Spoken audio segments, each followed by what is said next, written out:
नमस्कार, मैं हूं दीपक चौरसिया। हम कर रहे हैं तमाम एग्जिट पोल का पोस्टमार्टम और मेरे साथ है मेरी सहयोगी आंचल आनंद। आंचल, बिल्कुल, अभी तक जितने भी पोल सर्वेज हुए हैं वो यही इशारा कर रहे हैं कि अच्छे दिन आने वाले हैं, लेकिन अगर इंडिया शाइनिंग की तरह उतना फील गुड नहीं हुआ दीपक, तो ये बहुत बड़ा चैलेंज होगा। एक सर्वे ऐसा है, टाइम्स नाउ ORG मार्क का सर्वे है, जिसका ये कहना है कि कुल मिलाकर 249 सीटें जो हैं वही बीजेपी एलाइज को मिलने वाली है। ऐसी सूरत में क्या होगा, अब हम उसी पर चर्चा करने वाले हैं। बिल्कुल, आइए तो सबसे पहले देख लेते हैं क्या कहता है सर्वे और क्या है इसके पूरे के पूरे अंक गणित, और अंक गणित का मतलब क्या है इसके पीछे। तो आंचल, सबसे पहले बताइए कि ये सर्वे क्या कहता है। बिल्कुल, हम आंकड़ों के जरिए समझाते हैं अपने दर्शकों को कि टाइम्स नाउ का सर्वे कुल मिलाकर क्या कहता है।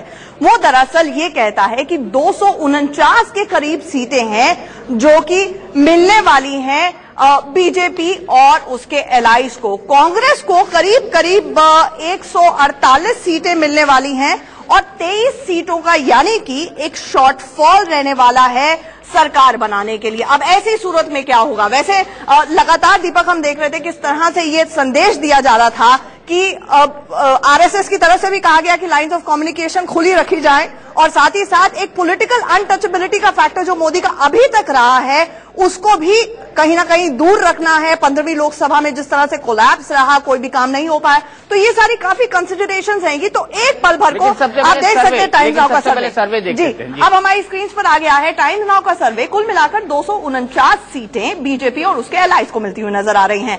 148 सीटें कांग्रेस को मिलती हुई नजर आ रही हैं और अदर्स को 146 सीटें मिलती हुई नजर आ रही हैं, यानी कि 23 सीटों का शॉर्टफॉल है। अब बड़ा सवाल कि ये 23 सीटें कहां से आएंगी और बीजेपी कहां से लाएगी? दीपक, बिल्कुल, कहां से लाएगी इसी पर हम चर्चा करेंगे। 148 सीटों पर आकर रुक गई है कांग्रेस पार्टी और उसके लाए और 146 सीटों पर अदर्स। लेकिन आंचल, आगे बढ़े उससे पहले देख लेते हैं हमारा अगला ग्राफिक क्या कहता है। कहां से आ सकती है यह ताकत, कौन हो सकते हैं सहयोगी, कौन समर्थन दे सकते हैं? आइए पहले ये देख लेते हैं कौन हो सकते हैं किंग मेकर्स। ये आपकी टेलीविजन स्क्रीन पर हैं। जयललिता खासी करीबियां रही हैं उनकी मोदी जी के साथ, अच्छी मित्र हैं। कितना समर्थन दे पाएंगी? वैसे उनको टाइम्स नाउ ORG मार्क सर्वे के हिसाब से 31 सीटें मिल रही हैं, टीएमसी को 20 सीटें मिल रही हैं। अनुमानित हिसाब से बिल्कुल राइडर लगाऊंगा, राइडर लगा हुआ है टाइम्स नाउ ORG मार्क के हिसाब से। एग्जिट पोल में 20 सीटें टीएमसी को, YSRP को मिल रही हैं 8 सीटें, 15 सीटें बीजू जनता दल को मिल रही हैं, बीएसपी को 6 सीटें मिल रही हैं, एनसीपी को एक भी सीट इसमें मिलती हुई नजर नहीं आ रही है। हालांकि ये थोड़ा सा मुश्किल लगता है आपको? जी हाँ, थोड़ा सा कुछ गड़बड़ सा लगता है क्योंकि पीडीपी को 6 सीटें दिखा रहा है। पीडीपी को 6 सीटें मिलती हुई नजर आ रही है। यानी कि इस ग्राफिक को हम फिर से रिडू करके दिखाएंगे, लेकिन विकल्प पर आए उससे पहले क्विक रिएक्शन लेते हैं कि अगर 249 यानी बहुमत से 23 कम तब क्या होगा? बहुमत से अगर 23 कम तो क्या होगा सर? देखिए, सबसे पहले जयललिता को आप याद करें, क्योंकि जिस समय जयललिता की शपथ हुई तब भी मोदी जी गए, मोदी जी के लिए जयललिता जी गई, और वाजपेयी सरकार के समय में भी उनका सब बाद में, ठीक है, वो उनके ही वजह से सरकार गिरी भी थी 13 महीने की, लेकिन फिर भी मुझे लगता है कि एक संवाद दक्षिण के साथ जोड़ने की कोशिश मोदी करना चाहते हैं। फिर संगमा जी का फोटो कल आपने देखा, वो खुद रिलीज किया है उनके ही ट्विटर पर और सब जगह, जिसमें कहा गया संगमा जी मिलने आए हैं। तो नॉर्थ ईस्ट, मुझे लगता है नरेंद्र मोदी आगे की गठबंधन का जो उन्होंने अपनी पार्टी से या संघ से भी कहा था, सबसे बड़ी आपत्ति उनको व्यक्तित्व को लेकर ये थी कि क्या वो लोगों को साथ ले सकेंगे। तो मुझे लगता है कि यदि पूरा बहुमत, जैसा कुछ सर्वे कह रहे हैं 340 और 480 जो भी बताते हैं, वैसा न भी हो तो बल्कि इनके लिए ज्यादा अनुकूल होगा कि कुछ और लोगों को साथ लेके ये अपनी प्रतिभा दिखा सके कि मैं देश में और पार्टियों को साथ लेके चल सकता हूं। तो पहली अग्नि परीक्षा तो परसों जब 16 तारीख को परिणाम आएंगे उसके बाद शुरू होगी। एनके सिंह सर, आपको क्या लगता है कहां से आएंगे बाकी नंबर? मैं 1 मिनट के कुछ क्षणों के लिए ये खबर आ रही है कि जिस तरह से एग्जिट पोल हुए, खलबली पैदा हो गई है, रिएक्शंस आ रहे हैं, पॉलिटिकल रिएक्शंस देखने की कोशिश करते हैं कि तारिक अनवर साहब ने क्या कुछ कहा है, कुमार विश्वास ने क्या कुछ कहा है। आइए देखते हैं। एग्जिट पोल के जो रिजल्ट हैं वो बहुत ही वेरी कर रहे हैं एक दूसरे से, और हम लोगों ने 2004 में भी देखा, 2009 में भी देखा, वो पूरी तरह से परफेक्ट नहीं होते। तो अभी भी इसमें हमको लगता है कि थोड़ी खामियां हैं, और 16 तारीख को जब परिणाम आएगा तो जो अभी दिखा रहे हैं उतनी बुरी हालत नहीं होगी यूपीए की, मुझे ऐसा नहीं लगता है। एग्जिट पोल एक विश्लेषण है, नतीजा नहीं। तो नतीजे पर गंभीर राजनीतिक कार्यकर्ताओं को टिप्पणी नहीं करनी चाहिए, लेकिन निश्चित रूप से ये मैं शुरू से कह रहा हूं और अब भी इस बात को दोहरा रहा हूं कि भारतीय जनता पार्टी के दशकों के इतिहास में जो मेरा अनुभव रहा है, जो काम 3 व्यक्ति करते थे, आदरणीय लालकृष्ण आडवाणी जी का संकल्प और सिद्धांत, आदरणीय अटल बिहारी वाजपेयी जी की प्रासंगिक वाक्पटुता और प्रखर व्यक्तित्व, और स्वर्गीय प्रमोद महाजन जी का प्रबंधन, इन तीनों का समन्वय एक साथ मोदी जी में दिखाई दिया और बहुत आक्रामक दिखाई दिया। हमारे जो प्रयोग थे दिल्ली में वो जनता तक हम पहुंचा नहीं पाए या पहुंचे नहीं, और हमने जल्दबाजियां बहुत की। हमने कई निर्णय ऐसे किए जो हमें सोच समझकर करने चाहिए थे, जिसमें राजनीतिक अपरिपक्वता भी थी और सच्चाई और ईमानदारी थी कि जब सच्चाई है तो छोड़ देते हैं, क्या दिक्कत है। लेकिन उतने ही गहराई के साथ लोगों के दिमाग में बैठाई जाती बात जितनी गहराई के साथ आपने सत्ता को लेते समय बैठाई थी। बाहर आते समय भी वही प्रैक्टिस, वही 7-8 दिन लगाने चाहिए। तो लोगों को पता चलना चाहिए था कि कांग्रेस बीजेपी दोनों मिल गए, जन लोकपाल पास नहीं करने देना चाहिए। केजरीवाल ने गलती की थी सरकार छोड़ के। नहीं, सरकार छोड़ के गलती नहीं की, सरकार तो छोड़नी ही थी, वरना आप सवाल ये कर रहे होते कि आप कितने बेशरम लोग हैं, जन लोकपाल पास नहीं किया, अभी भी चिपके हुए हैं। तो आपने देखा तमाम राजनीतिक प्रतिक्रियाएं और सब अपने अपने ढंग से इंटरप्रेट कर रहे हैं। सिंह साहब, मैं पूछ रहा था आपसे कि कहां से आ सकते हैं बाकी नंबर्स, तो आपको गुंजाइश लगती है? नहीं, एक तो यह है कि इस एग्जिट पोल के मेरिट डिमेरिट, इसका प्रोसेस क्या था उसको छोड़ देते हैं, जो सामने है उसी पे देखते हैं। जो सामने है हम उसको एजम्पशन मानकर ही डिस्कशन उसी को मान के कर रहे हैं।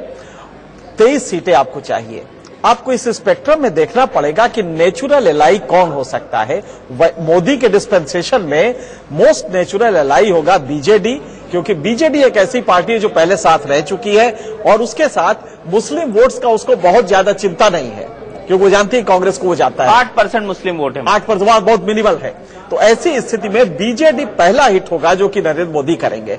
जयललिता का सवाल है, दोनों के बीच में जो टायरेट का लेवल है वो इतना नीचे आ गया था कि मुझे लगता है कि एक बार फिर से जोर लगाना पड़ता है। हो सकता है सीबीआई वगैरह भी मदद करे तो ठीक रहेगा, लेकिन फैक्ट यह है कि जयललिता से ज्यादा बीजेडी इस समय एलआई हो सकता है। और अगर बीजेपी आ जाए और 4-5 की कमी अगर पड़ती भी है तो वो मुझे लगता है कि वो इंडिपेंडेंट से मिल जाएगा। इंडिपेंडेंट से पूरा करते हैं। सीधे चलते हैं शहजाद पूनावाला के पास। शहजाद, क्या रणनीति होगी मोदी को रोकने की? देखिए, मोदी जी को रोकने की रणनीति हमें तय करने की जरूरत नहीं है, क्योंकि मोदी जी आ ही नहीं रहे हैं। इसको अभी भी नहीं आ रहे, अब तो मान लो यार, अब तो मान लो। हम 16 मई को जो देखिए, 16 मई को तो बार बार वो घिसा पिटा रिकॉर्ड बोलने से कोई फर्क नहीं पड़ता। अब इसको तथ्य लेते हैं, इसको अज्यूम करते हैं। मैं आपको एक चीज कह दूं कि जो भी चुनावी फेसबुक पे फ्रेंड रिक्वेस्ट अभी तक मोदी जी ने भेजी है, ममता जी को, मायावती जी को, वो सारी डिलीट कर दी, उन्होंने किसी ने एक्सेप्ट नहीं की। इनको प्रोफाइल पिक बदलना पड़ेगा, तभी हो सकता है, अगर इसको माने। जब तक ये मोदी वाला प्रोफाइल पिक रहेगा तब तक इनके फेसबुक पर कोई फ्रेंड नहीं बनने वाला, ये बात आप नोट कर दीजिए। दूसरी बात जो अवधेश जी कह रहे थे वायुमंडल के बारे में, इस वायुमंडल को प्रदूषित करने में सांप्रदायिकता और जातिवाद का जो कार्ड खेला है मोदी जी ने, उसके चलते कंसोलिडेशन हो चुका है आरजेडी कांग्रेस के फेवर में। ये बिहार की हालत है, 25 से कम नहीं मिलेगी। 25 से कम नहीं मिलेंगे। चलिए 16 तारीख को ये भी देख लेंगे। उधर सुधांशु मित्तल और राजीव रंजन दोनों हमारे साथ जुड़े हुए हैं। सुधांशु मित्तल जी, अगर 249 मिले तब क्या करेंगे? जो टाइम्स नाउ का पोल कहता है अगर 249 मिले और कमी रह जाती है तब कहां से आएंगे नंबर्स?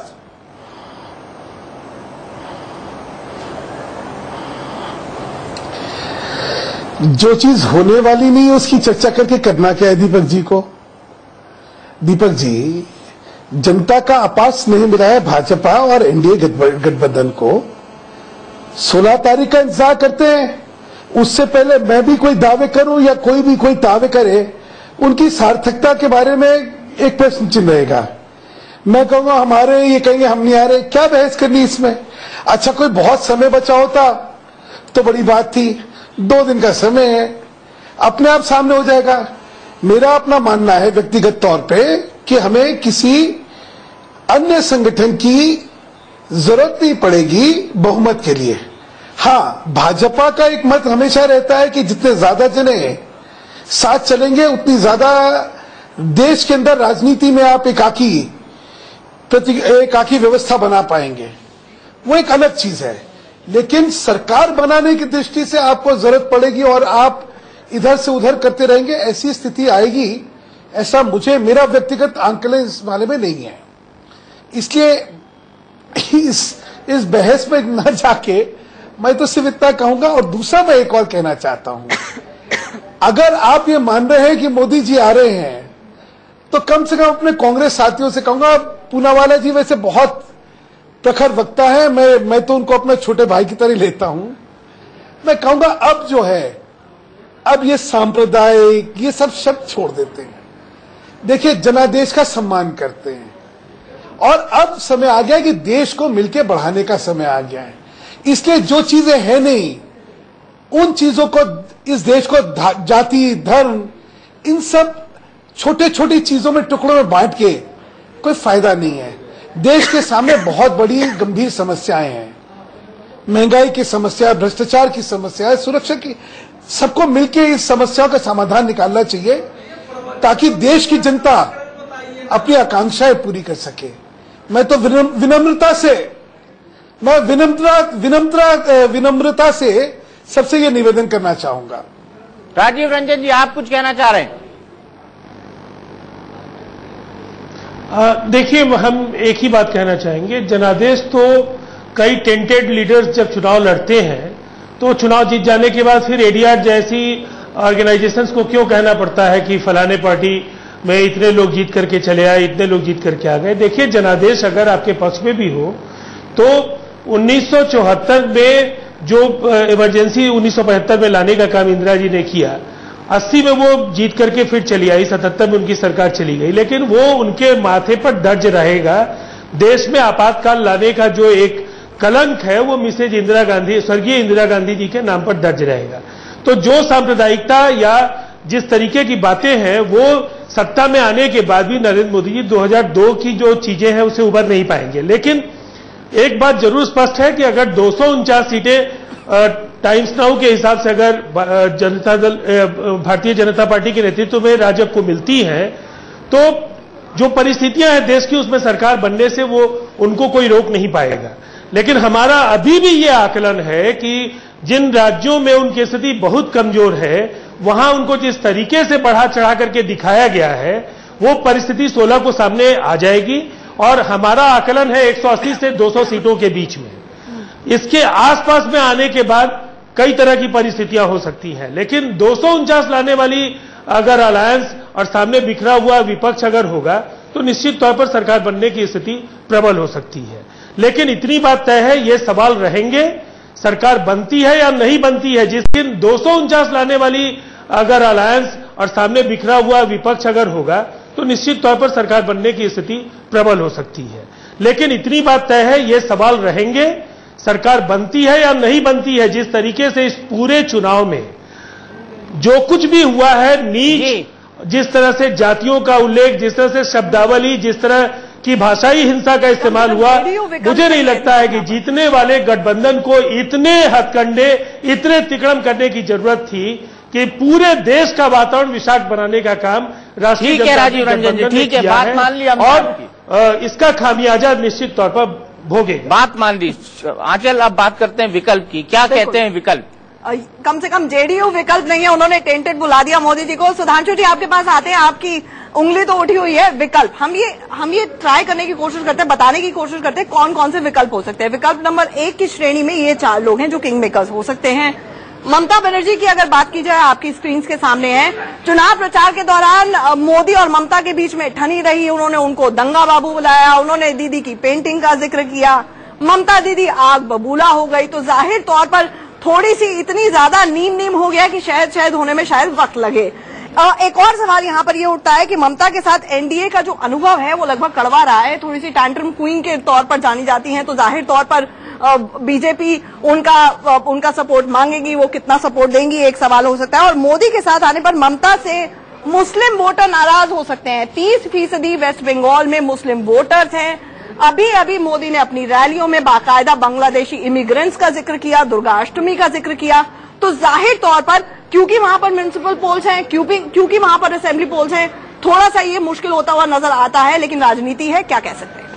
बिल्कुल राजनीति है, क्या कह सकते हैं। तो पहले विकल्प में ममता बनर्जी लगभग असंभव दिखाई दे रही हैं आज की परिस्थितियों में नरेंद्र मोदी के लिए। अगला विकल्प क्या है? अगला विकल्प हम नवीन पटनायक की बात करते हैं, बीजू जनता दल की।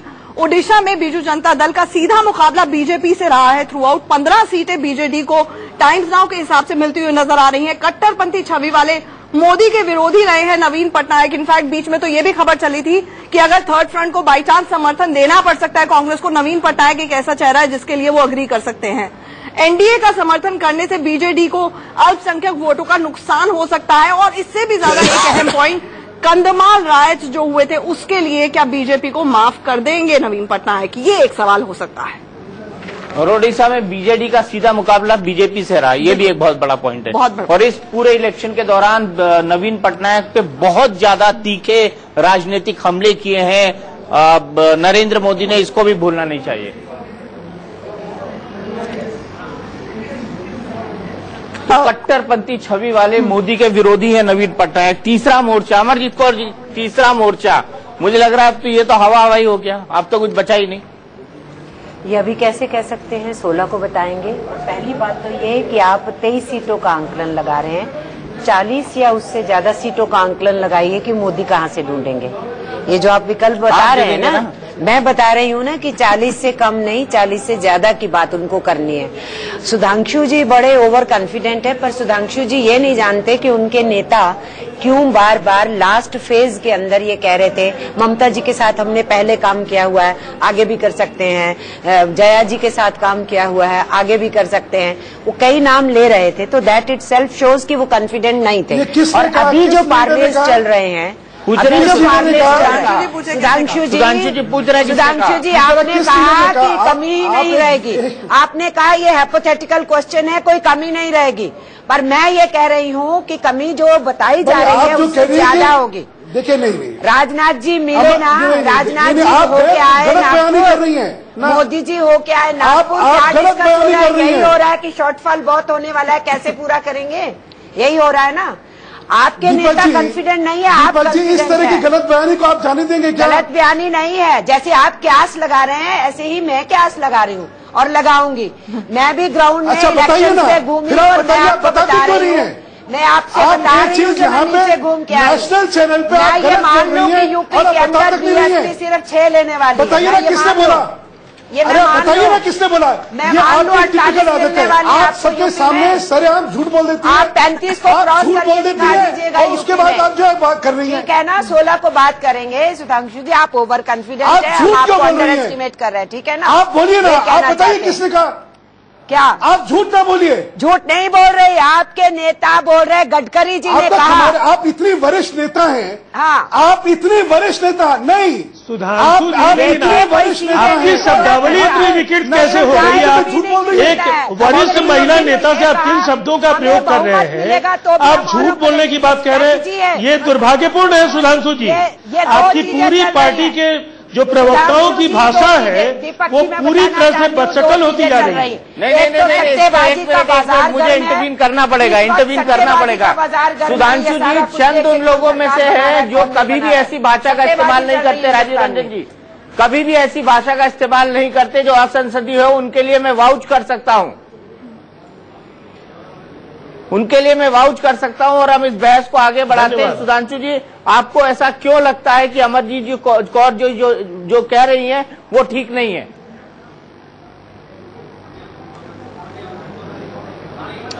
मैंने इसीलिए इनसे पूछा कि जब आप एक बयान कहते हैं कि आपके नेता ने कहा, मैंने इनसे पूछा बताइए किस नेता ने कहा, क्योंकि हमारे किसी नेता ने नहीं कहा कि हम इनके साथ आगे काम करने वाले हैं।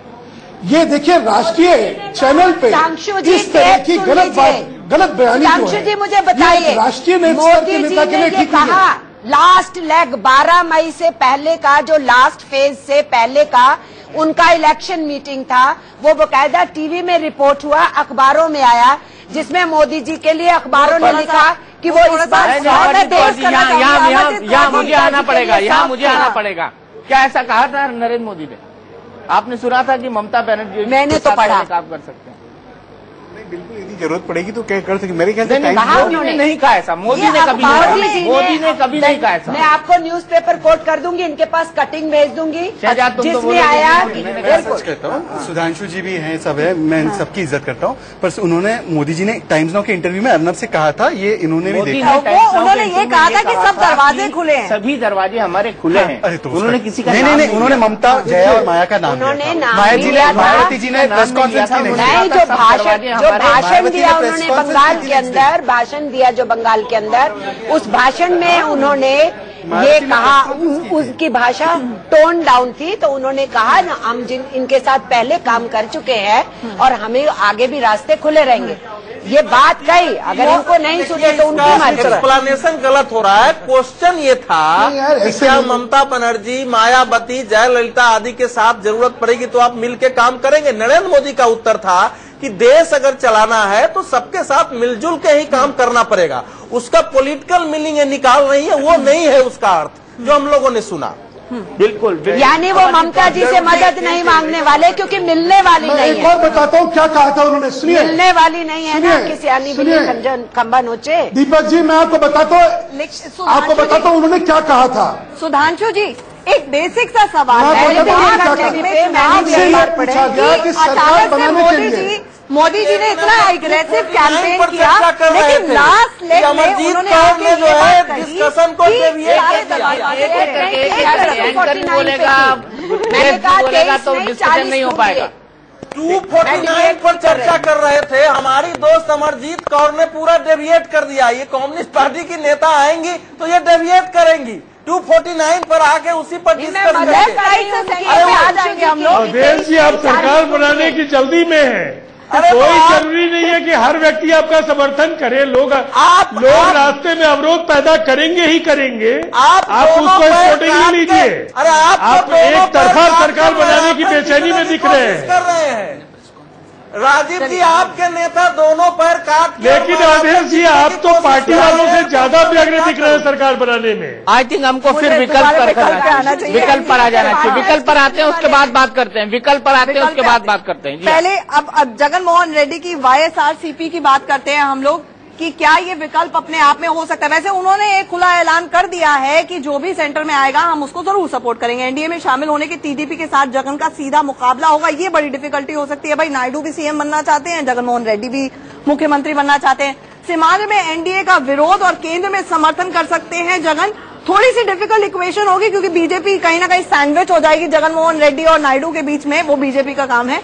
केंद्र में जिसकी सरकार होगी उसके साथ समर्थन का ऐलान वो कर चुके हैं। भले ही बीजेपी ने समर्थन नहीं दिया था, मीटिंग नहीं की थी उनके साथ जब वो तेलंगाना के विरोध में धरना दे रहे थे, लेकिन कम से कम अब संपर्क में थे। राजनाथ सिंह के घर में जाते थे, उनकी माता जाती थी, उनकी बहन जाती थी, सब लोग जाते थे, संपर्क में थे। वैसे एक बात और, मोदी जी ने बाकायदा वहां पर जाकर जब प्रचार किया था नायडू के साथ खड़े होके, तो उन्होंने बोला था माँ बेटे की सरकार एक दिल्ली में है, माँ बेटे की सरकार यहाँ पर भी एक माँ बेटे की एक जरूर सरकार बन सकती है या बनने वाली है, या उसका उस तरह से ही विरोध किया था उन्होंने।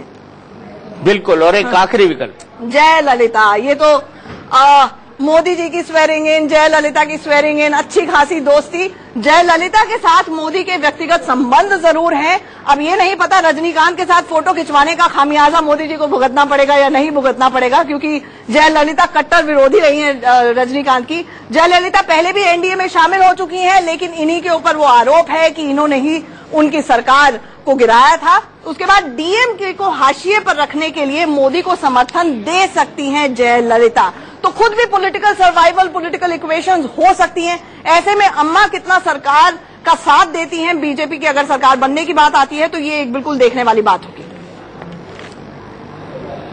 तो विकल्प एक हमने दिखा दिया है, ये तमाम किंग मेकर्स हो सकते हैं। 31 सीटें वैसे आपको बता दूं दीपक की टाइम्स नाउ के सर्वे में दी गई हैं, तो 31 सीटें अपने आप में एक बड़ा चंक है। अगर सीधे ही वो आ जाता है बीजेपी के साथ तो जो शक और शुबा है 249 का वो दूर हो जाएगा और अच्छी खासी दोस्त भी हैं। अच्छी खासी दोस्त भी हैं, तो दोस्ती में क्या कहने, और दोस्ती में चांद लग जाएंगे जब दिल्ली में सरकार बन जाएगी। अवधेश कुमार जी, कैसे बनेगी सरकार, बताइए जरा। मुझे तो लगता है कि 249 आएगा तो 1996 दोहराने की कोशिश होगी, जो अभी अमरजीत कौर कह रही है। आप मत भूलिए कि आप कांग्रेस को 148 दे रहे हैं, वो 2004 में 145 सीट पाके कांग्रेस ने सरकार बना दिया था।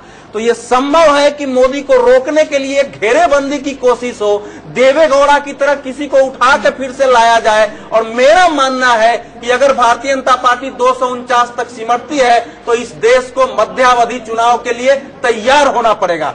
और ये नवीन पटनायक एक ही सूरत में साथ आ सकते हैं जबकि विधानसभा में उनको बहुमत नहीं मिले। अगर विधानसभा में उनको बहुमत मिलेगा तो वो इसमें आने की बजाय वो तथाकथित जो 96 में वो प्रयोग हुआ था उसको दोहराने की कोशिश होगी। इसलिए हम लोग तो यही चाहेंगे कि 249 नहीं आए, भले कांग्रेस को आए। देश एक स्थिर सरकार चाहता है, देश बिना दबाव के सरकार चाहता है, देश ऐसे गठबंधनों को दूर रखते हुए सरकार चाहता है जो अपने लिए दबाव डाल के, जैसे मनमोहन सिंह को बाध्य कर दिया काम करने के लिए। इसलिए मुझे 249 की सूरत में देश में राजनीतिक और स्थिरता दिखाई दे रही है। 249 की सूरत में अमरजीत कौर जी, क्या एनडीए होगा तो वो गठबंधन नहीं है, यूपीए होगा तो वो गठबंधन नहीं है।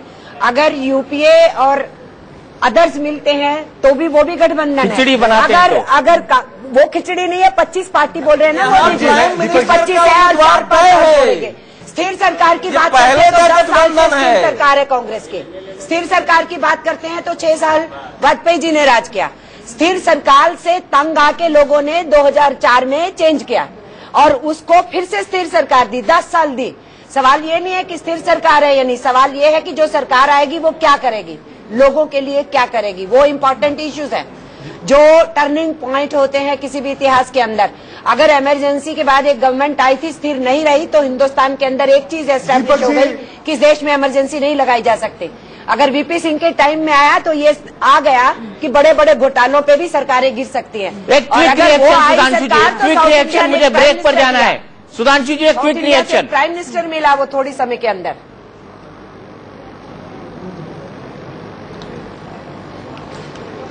दीपक जी, इस समय जो जनाबी विकल्पिक सरकार का स्वप्न देख रहा है वो लगता है मुंगेरी लाल के सपने देख रहा है। आप अगर अदर्स में देखें तो क्या सापा बासपा दोनों ही सरकार में हो सकते हैं? क्या डीएमके अन्ना डीएमके दोनों ही सरकार में हो सकते हैं?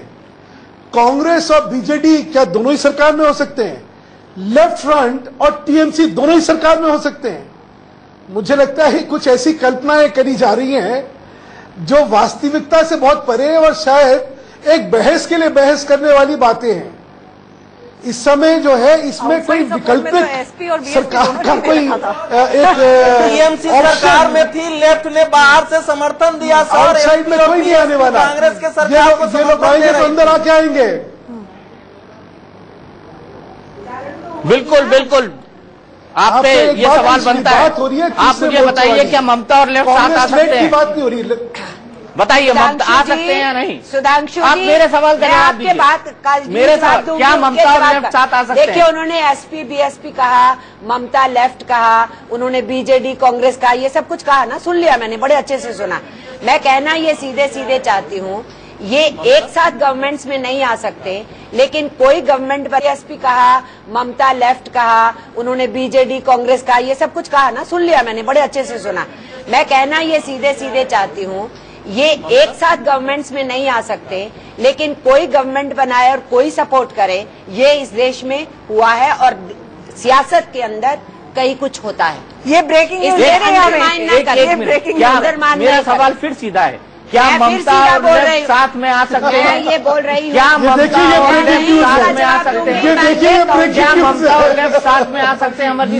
पार्लियामेंट के अंदर कम्युनिस्ट भी साथ आते हैं, इशू बेस्ड। मैं सिर्फ ममता और लेफ्ट की बात कर रहा हूँ। ममता लेफ्ट तो और भी नजदीक की बात है। मैं तो बीजेपी और क्या ममता और लेफ्ट किसी सरकार की बात आ सकते हैं? गवर्नमेंट में एक साथ नहीं भी होंगे। एबी वर्धन जी ने कहा था, नरेंद्र मोदी को रोकने के लिए हमें ममता का साथ लेने से भी परहेज नहीं है। मैं जो कह रही हूँ वो ये कह रही हूँ कि एक साथ गवर्नमेंट में नहीं भी आ सकते होंगे, हमारा कॉन्फ्लिक्ट है तो भी, एक गवर्नमेंट फॉर्मेशन में कोई बाहर और कोई अंदर हो सकता है, कोई भी हो सकता है, एनीबॉडी। बाहर तो जा ही सकती है। नहीं, लेकिन मुलायम सिंह और बहन जी एक साथ कल्पना कर सकते हैं। बहुत अच्छा। आप देखिए अभी यूपीए 2 में हुआ, यूपीए 2 में Congress was the railing point. यहाँ पर रेलिंग पॉइंट कौन होगा? यहाँ पर रेलिंग पॉइंट कौन होगा? यहाँ पर रेलिंग पॉइंट कौन होगा? बताइए सर, यहाँ पर रेलिंग पॉइंट कौन होगा? क्या एसपी और बीएसपी का भी साथ खड़े हो सकते हैं? देखिए, बिल्कुल नहीं हो सकते। दूसरा मैं एक बात कहूंगा, यहाँ तो कांग्रेस के प्रतिनिधि है, लेकिन हम लोग जितना जानते हैं, जो पत्रकार के नाते भी, कांग्रेस में राहुल गांधी इस बात को कई बार कह चुके हैं कि वो यदि ऐसी स्थिति आएगी तो प्रतिपक्ष में रहना चाहेंगे।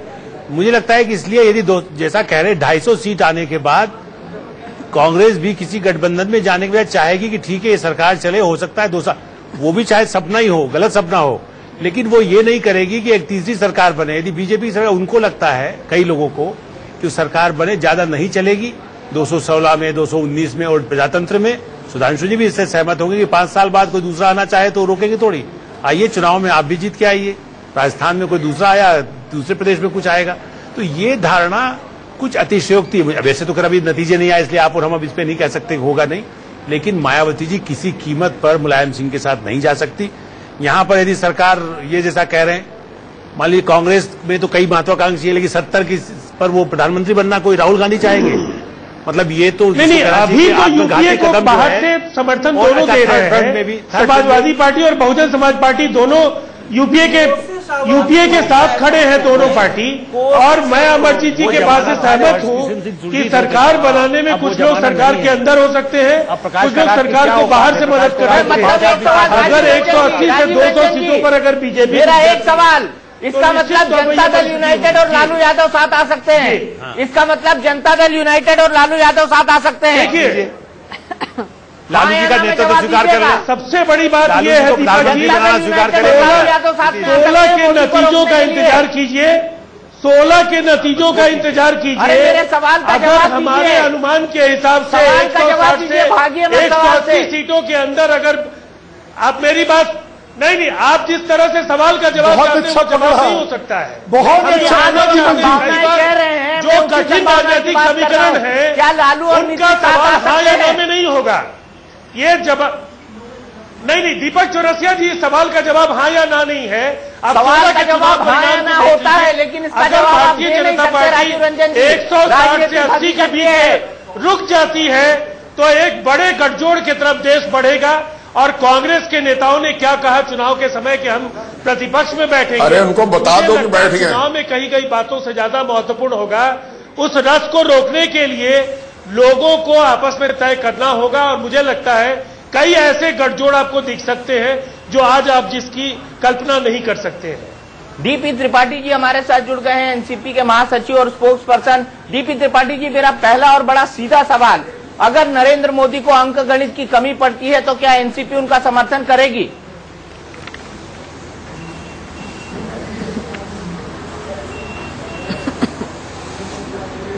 कतई नहीं। एनसीपी का स्पष्ट मामला है, यूपीए के जिम्मेदार घटक दल हैं। अभी हमको कांग्रेस और हमको मिलकर महाराष्ट्र में चुनाव लड़ना है, जिसकी तैयारियां हमने शुरू कर दी हैं। इसमें कोई प्रश्न ही नहीं पैदा होता। अगर एनडीए की सरकार बनती है तो हम विपक्ष में बैठेंगे। अगर एनडीए की सरकार बनती है तो आप विपक्ष में बैठेंगे। आपको क्या लगता है कि यूपीए और कांग्रेस से क्या इतनी बड़ी चूक हुई कि वो मोदी लहर को एसेस नहीं कर पाई? बड़ी गलती कहां पर हुई है?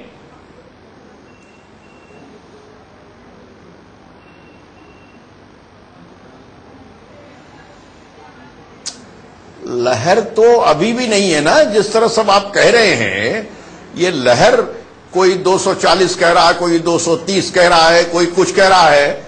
अगर लहर होती, सिंपल मेजॉरिटी लहर नहीं होती है कि सिंपल मेजॉरिटी भी नहीं मिल रही है, लहर है। जब 2/3 मेजॉरिटी के करीब पहुंचती है तब लहर होती है। जैसे पिछले 5 राज्यों में चुनाव हुए, राजस्थान में लहर थी, तो वो सीधे पता लगता है। आपका आकलन क्या है? आपका आकलन क्या है? नरेंद्र मोदी और बीजेपी को, एनडीए को कितनी सीटें मिलेंगी? आपका आकलन क्या कहता है डीपी त्रिपाठी जी? देखिए, हम ये आकलन आकलन नहीं करना चाहते। हमने क्या, हमारे नेता शरद पवार साहब ने अपने सारे इंटरव्यूज में प्रिंट और इलेक्ट्रॉनिक मीडिया को कहा कि भारतीय जनता पार्टी इन चुनावों में सबसे बड़े दल के रूप में उभरेगी और एनडीए सबसे बड़े अलायंस के रूप में उभरेगा। तो ये बाकायदा रिकॉर्ड पर है सब जो कहा गया। एक राजनीतिक दल के रूप में, राजनीतिक कार्यकर्ता के रूप में हम जानते हैं कि देश की जनता का मूड क्या है, रुझान क्या है। अच्छा, इसी रुझान पर बात करते हैं, एक विकल्प की बात करते हैं। आप कह रहे हैं कि कम रह सकते हैं, 249 तक रह सकते हैं। हम टाइम्स नाउ के सर्वे की बात कर रहे हैं, तो आंचल विकल्प क्या है, विकल्प क्या कहता है, बताइए। विकल्प दो की तरफ हम लोग जाते हैं कि आखिरकार विकल्प 2 क्या होता है। ये कुछ चेहरे हैं और ये वो किंग मेकर्स हो सकते हैं कि जब छोटी सीट है, अगर कम मार्जिन रहता है तो कैसे जुटाएंगे। मायावती, उनकी सोशल इंजीनियरिंग, और हम देख रहे थे कि हाथी कम से कम ईस्टर्न यूपी में बिल्कुल मोदी लहर को रोक पाने में कामयाब होगा। लेकिन अगर ऐसी सूरत होती है कि मोदी उनके ही वोट बैंक, दलित वोट बैंक माना जा रहा है, 9% को डेंट करते हैं, तो ऐसी सूरत में 6 सीटें टाइम्स नाउ के सर्वे के हिसाब से हैं। ऐसे में मोदी सरकार को सशर्त या परोक्ष रूप से समर्थन दे सकती है मायावती। एक और भी पहलू इसमें हो सकता है जो सीबीआई एंगल होता है। अभी मायावती के खिलाफ डिस्प्रपोर्शनेट एसेट्स का केस है, तो ये अपने आप में एक एंगल है। बहरहाल बीएसपी और बीजेपी के बीच में पहले भी गठबंधन होता रहा है। हालांकि अभी तक जो केसेस चल रहे हैं उसके लिए बीजेपी को बाकायदा बीएसपी कोसती आई है, मायावती कोसती आई है, और उन्होंने कैटेगोरिकली डिनाई कर दिया है कि बीजेपी को किसी भी हाल में समर्थन नहीं देने जा रही हैं। और दूसरे विकल्प की बात करते हैं, शरद पवार। हालांकि अभी यहां पर बैठे बैठे ही डीपी त्रिपाठी साहब ने कहा कि वो समर्थन नहीं देने जा रहे हैं, लेकिन फिर भी आप देखिएगा, स्नूप गेट का जब मामला आया था तब भी सबसे पहले एनसीपी की तरफ से आवाज उठी थी कि ये वो स्टेज नहीं है जब जज की अपॉइंटमेंट हो। क्लीन चिट की मोदी को राइट्स में बात हुई थी, तब भी एनसीपी बहुत वोकल रही थी। ऐसे में महाराष्ट्र में एनसीपी और शिवसेना के बीच में पुरानी टक्कर है, तो ऐसा बहुत मुश्किल हो सकता है बीजेपी के लिए कि वो शिवसेना और एनसीपी दोनों को इकट्ठे लेकर चले।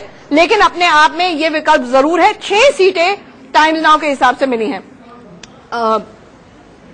बिल्कुल, सीधे चलते हैं हम डीपी त्रिपाठी के पास। डीपी त्रिपाठी जी, शरद पवार जी ने ये कहा था अपने एक इंटरव्यू में, जिसमें जो कुछ कहने दीजिए। जी, मैं आप ही के पास आ रहा हूं। उन्होंने टाइम्स ऑफ इंडिया को इंटरव्यू दिया था और ये कहा था कि जिसकी 180 से ऊपर सीटें आएगी वो सरकार बना लेगा। तो आपको लगता है बीजेपी की सरकार बनने जा रही है?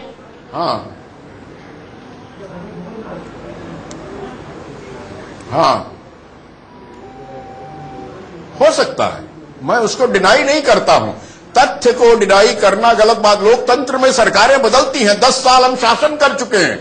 हमसे जब एग्जिट पोल की बात की तो मैंने कहा पहले हमारे एंट्री पोल की बात करो ना। हमने इलेक्शंस में हम शामिल कब हुए? 10 साल केंद्र में सरकार बना के शामिल हुए। तो इसलिए ये स्थितियां नहीं है।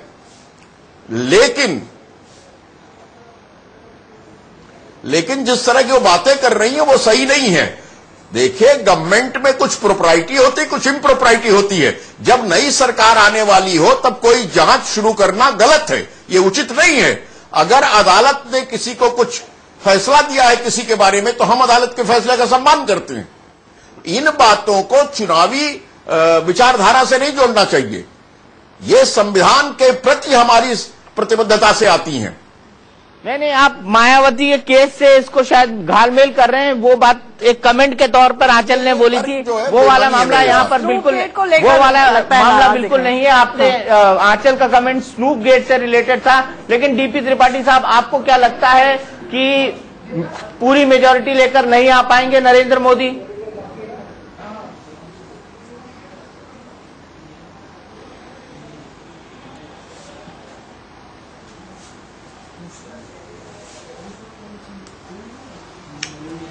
देखिए, ये मेजॉरिटी सवाल नहीं। देखिए, 2 चीजें हैं इसमें स्पष्ट। रुझान जो जनता का है कि एनडीए सबसे बड़े अलायंस के रूप में उभरेगा।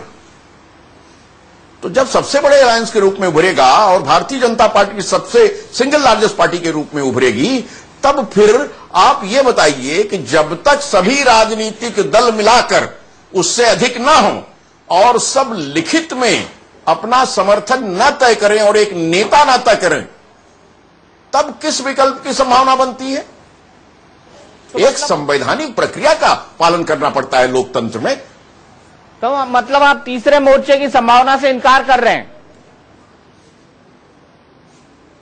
हाँ, अमरजीत कौर जी, तीसरे मोर्चे की संभावना से साफ साफ इनकार एनसीपी का। अब बताइए, ब्रेकिंग न्यूज है। मैं तो ये कहना चाहती हूँ कि कॉन्स्टिट्यूशनली प्रेसिडेंट ऑफ इंडिया उसी को बुलाएंगे जो लार्जेस्ट पार्टी होगी और जिसका गठबंधन लार्जेस्ट होगा। तो नेचुरली बात है, पहला इन्विटेशन एनडीए को जाएगा। अगर एनडीए उसमें फेलियर होगा तो नेचुरली नेक्स्ट को कहा जाएगा। तो सारी प्रोसेस वो थर्ड फ्रंट होगा कि सेकेंड फ्रंट होगा कि क्या फ्रंट होगा, ये प्रोसेस तब शुरू होगी। मैं आज की स्टेज में ये कह रही हूं कि एनडीए को ये सोचना पड़ेगा कि जो इस वक्त इनके अलाइज हैं उनमें से कौन खिसक सकता है। ये जो पूरा यूफोरिया क्रिएट किया है, 289, 294, 340 इधर मलाई मिलने वाली है, उधर आप खिसकने की बात कर रही हैं। इधर मलाई मिलने वाली है, उधर खिसकने की बात कर रही है। यही तो सियासत है, मलाई मिलते मिलते कोई खिसकता है अनुज जी? बिल्कुल, जब ये दिखने लगेगा नीचे आ रहा है तो खिसकेंगे। आप क्या समझते हैं जो एनडीए से वोट के लिए गए? यदि वास्तव में 249, मैं कहता हूँ 240 भी यदि आ रहे होंगे एनडीए के, तो नरेंद्र मोदी को पीएम बनने से कांग्रेस नहीं रोक पाएगी। लेकिन यदि 225 के आसपास अटक गई तो मोदी रोको अभियान बहुत तेज होने वाला है और कई तरह के नए तरह के समीकरण इस बार बनने वाले होंगे। जैसा कि आप अभी कह रहे हैं सपा और बसपा, जी हाँ, दोनों एक साथ आ सकते हैं, एक सरकार के अंदर एक सरकार के बाहर। तृणमूल कांग्रेस और लेफ्ट बिल्कुल हो सकते हैं एक साथ, क्योंकि सभी नरेंद्र मोदी रोको अभियान में आगे दिखना चाहेंगे यदि वो मौका मिलता है तो। हाँ, मैं तो कह ही रही, मैंने पहले ही कहा एक साथ गवर्नमेंट में जो नहीं भी आ सकते तो एक अंदर और एक बाहर हो सकता है, क्यों नहीं हो सकता है? और इसीलिए असंभव की बात एनके सिंह सर, राजनीति में सब संभव है। जो मैंने पहले भी कहा था कि मुंबई जजमेंट के बाद से चीजें बहुत क्लियर है। लार्जेस्ट सिंगल पार्टी और कोएलिशन अगर है तो उसको बुलाया जाता है। आप जरा सोचिए कि इस सत्ता में एक पार्टी आ रही है या कोएलिशन आ रहा है, कौन सा उसमें छोड़ के जाएगा? बिल्कुल संभव नहीं है कोई छोड़ के चला जाए। हाँ, जो आने वाले हैं उसमें तमाम पार्टीज या जो फ्रिंज ग्रुप्स है उसमें है जो कि एलआई हो सकते हैं। 23 लाना बहुत बड़ी बात नहीं है। तो मुझे लगता है कि अब ये बिल्कुल साफ हो गया है कि नरेंद्र मोदी की सत्ता आएगी। हम जो मिनिमम मान लेते हैं 249 का जो आप कह रहे हैं, हालांकि इससे ज्यादा का एक्सपेक्टेशन है, लेकिन अगर 249 है तो सरकार बनने में कोई दिक्कत नहीं है। तमाम फ्रिंज ग्रुप्स है जो ऐसे ही आ जाएंगे। कुछ सरकारें ऐसी आ जाएंगी, राज्य सरकार की पार्टियां ऐसी आ जाएंगी जिनको ये लगेगा कि केंद्र से हमें इमदाद मिलेगा, मदद मिलेगी, इसकी वजह से आ जाएंगी। तो मुझे नहीं लगता कि नरेंद्र मोदी के फॉर्मेशन में कोई दिक्कत किया गया राष्ट्रपति जी का भी। और आज आपने देखा हो, न्यूज आपके यहाँ भी आई है कि सोनिया गांधी भी राष्ट्रपति से मिली है। दीपक जी, राष्ट्रपति जितने पुराने राजनीतिक अनुभवी हैं और सब पार्टियों को लेकर के, तो जैसा अभी खुद अमरजीत जी भी कह रही थी, वो पहला निमंत्रण उनको ही देना चाहेंगे जो एनडीए का है। और नरेंद्र मोदी और उनकी सहयोगियों ने, गडकरी जी ने भी और दूसरे भी नेताओं ने बराबर दूसरे चैनल खोल रखे थे। आप याद करें, चंदन मित्रा जी उस चुनाव से लड़े जहां ममता जी के साथ वो संवाद कर रहे थे। ममता जी चाहे न भी आए, लेकिन मेरा मानना है कि यदि वो नहीं भी है तो यदि वो पहला उनको सरकार बनाने का मौका मिला तो बाहर से तो समर्थन मायावती जी भी दे देंगी, बिल्कुल, और दूसरे लोग बिल्कुल। इसलिए तीसरे विकल्प की बात करना बहुत ही हास्यास्पद। और विकल्प पे जाएंगे दीपक, लेकिन एक शॉर्ट कमेंट। कांग्रेस बाकायदा मोदी को बताती है मॉडल ऑफ डिवाइडिंग इंडिया, लेकिन जो शख्स शायद अजय राय और मुख्तार अंसारी को इकट्ठे ला सकता है, वो टीएमसी लेफ्ट को क्यों नहीं ला सकता, वो जेडीयू लालू को क्यों नहीं ला सकता, ये अब राजनीति आने वाले दिनों में पता चलेगी। बाकी के दो विकल्प हम बात करते हैं फारूक अब्दुल्ला की। नेशनल कॉन्फ्रेंस को 2 सीटें मिलती हुई नजर आ रही हैं। फारूक अब्दुल्ला पहले भी एनडीए के साथ रह चुके हैं, लेकिन कश्मीर पर मोदी के रुख के खिलाफ है। आर्टिकल 370 का मुद्दा बाकायदा वहां पर जाके रैलीज में भी इनका बड़ा कहीं पे भी इनका बड़ा सिंपल फॉर्मूला है, जिधर बम उधर हम। उनका कहना है कि कश्मीर को दिल्ली की बड़ी जरूरत रहती है, इसलिए जो भी दिल्ली की सरकार में हो उसके साथ बने रहे। वैसे उमर अब्दुल्ला पहले थे जिन्होंने ट्वीट करके भी कहा था कि मोदी का अंडर करंट है, और लेकिन ये बात भूलिए, जिधर बम उधर हम। उनका कहना है कि कश्मीर को दिल्ली की बड़ी जरूरत रहती है, इसलिए जो भी दिल्ली की सरकार में हो उसके साथ बने रहे। वैसे उमर अब्दुल्ला पहले थे जिन्होंने ट्वीट करके भी कहा था कि मोदी का अंडर करंट है, और लेकिन ये बात भूलिए मत आप कि उमर अब्दुल्ला पहली बार वाजपेयी सरकार के अंदर ही मंत्री बने थे। उमर अब्दुल्ला वाजपेयी सरकार के अंदर ही मंत्री बने थे, इस बात को भूलना नहीं चाहिए। और अपना पहला मेडन स्पीच पार्लियामेंट में उमर अब्दुल्ला ने वाजपेयी सरकार के वक्त ही दिया था। बिल्कुल। अब बात करते हैं पीडीपी को भी, जहां पे 1 सीट मिलने वाली है। मोदी के प्रति देखा जाए तो पीडीपी का रवैया ज्यादा सख्त नहीं है। मोदी को समर्थन देकर अगले साल विधानसभा चुनावों में पीडीपी को फायदा हो सकता है, ऐसा उसे लग सकता है। हालांकि थोड़ा सा एक्सट्रीमिस्ट फैक्शन है, तो ऐसे में देखना होगा कि कैसे इनसे समर्थन लेगी या नहीं लेगी बीजेपी। तो ये कुल मिला के वो विकल्प हैं जो अब बीजेपी सरकार के पास होंगे। अगर टाइम्स नाउ को अगर सर्वे माना जाए तो एक सीट पीडीपी को भी मिल रही है। बिल्कुल, सीधे चलते हैं हम सुधांशु मित्तल के पास। सुधांशु मित्तल जी, आपने कहा था, आपको क्या लगता है अब इस परम्यूटेशन कॉम्बिनेशन की जरूरत लगेगी या आपको नहीं लगने वाली है?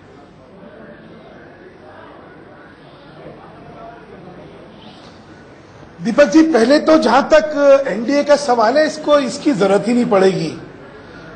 मैं इसके साथ साथ एक चीज और बात कह रहा हूं। अभी बात हो रही थी कि दो परस्पर विरोधी ताकत, एक अंदर और एक बाहर हो सकता है। देखिए, दोनों बाहर तो हो सकते हैं, लेकिन एक अंदर एक बाहर नहीं हो सकता। उसका कारण मैं बताता हूं। आप देखिए, आप लेफ्ट फ्रंट का एक्सपीरियंस ले लीजिए। इन्होंने बाहर वेस्ट बंगाल के अंदर, मतलब ये वेस्ट बंगाल में इनका हमेशा कांग्रेस से और टीएमसी से मुकाबला रहा। इन्होंने कांग्रेस लेड गवर्नमेंट को बाहर से समर्थन दिया। जैसे इन्होंने समर्थन दिया, ये किस हाशिए पे आके खड़े हो गए, इन्होंने खुद ने देख लिया। इतनी 35 साल की प्रभुसत्ता जो थी इनकी, कैसे सिरक गई इनकी। क्यों? क्योंकि यहां तुम खिलाफत करोगे, वहां समर्थन करोगे, ये जनता में नहीं चलता है। और इसीलिए ये जो सारी काल्पनिक बातें हो रही है, मैं अपने सारे दोस्तों से जरा निवेदन करना चाहता हूं कि राजनीतिक वास्तविकता का भी ध्यान रख लीजिए।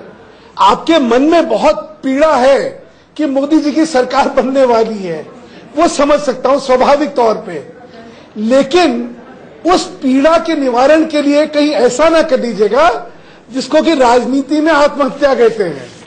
तो सिर्फ ये ध्यान रख लीजिएगा, और इसीलिए अपनी कल्पनाओं को थोड़ा सा विराम दें, कहीं इतना ना उड़ने दें। अब बात एक और करते हैं। देखिए, मैं फिर आपसे कहना चाहता हूं कि देश में जनादेश स्पष्ट निकलने वाला है। बहुत बार ये बात हुई कि जनादेश जो है खंडित होगा और जनादेश में स्पष्टता नहीं होगी और ये जरूरत पड़ेगी। लेकिन अगर आपने पिछले कुछ सालों के चुनाव देखे हों तो जनता ने स्पष्ट मतादेश दिया है। बिल्कुल सुधांशु जी, मुझे आपको रोकना होगा। अफसोस वक्त मेरे पास यहीं तक कि कास्ट कॉम्बिनेशन एमवाई है। मुझे आपको रोकना होगा। मेरे अफसोस मेरे पास वक्त यहीं तक। हमारे तमाम मेहमानों का बहुत बहुत शुक्रिया। राजीव रंजन जी आपका, डीपी त्रिपाठी जी आपका, सुधांशु मित्तल जी आपका।